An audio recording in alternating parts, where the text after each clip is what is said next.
ফিলিস্তিনিদের পক্ষে যখন আমরা মিছিল করেছি, অনেক ইহুদি আমাদের সাথে মিছিলে দাঁড়িয়েছে, কারণ ওরাও জানে এই ভূখণ্ড ফিলিস্তিনিদের ভূখণ্ড। আওয়াজ করে বলো লালমনিরহাট ঠিক কি না?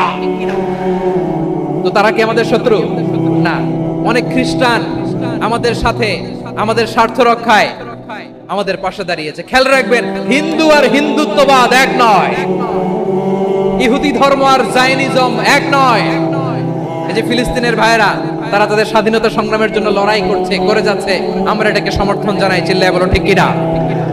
কাশ্মীরের ভাইয়েরা স্বাধীনতার জন্য সংগ্রাম করছে, আমরা সেই সংগ্রামকে সমর্থন জানাই। যারাই আমাদের ইসলামকে নিশ্চিহ্ন করতে চায়, তাদের বিরুদ্ধে আমাদের সংগ্রাম। ওই সমস্ত দুর্বৃত্তদের সাথে আমাদের কোনো সম্পর্ক নাই।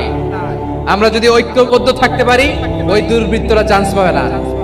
আবু তালেব নবীর চাচা, মুশরিক, মারা গিয়েছে মুশরিক অবস্থায়, কিন্তু আজীবন আমার নবীকে আগলে রেখেছে, আমার নবীকে সাপোর্ট করেছে, ভালোবেসেছে। আবু জাহেল মুশরিক, মারা গিয়েছে মুশরিক হিসেবে, আজীবন আমার নবীর বিরুদ্ধাচারণ করেছে।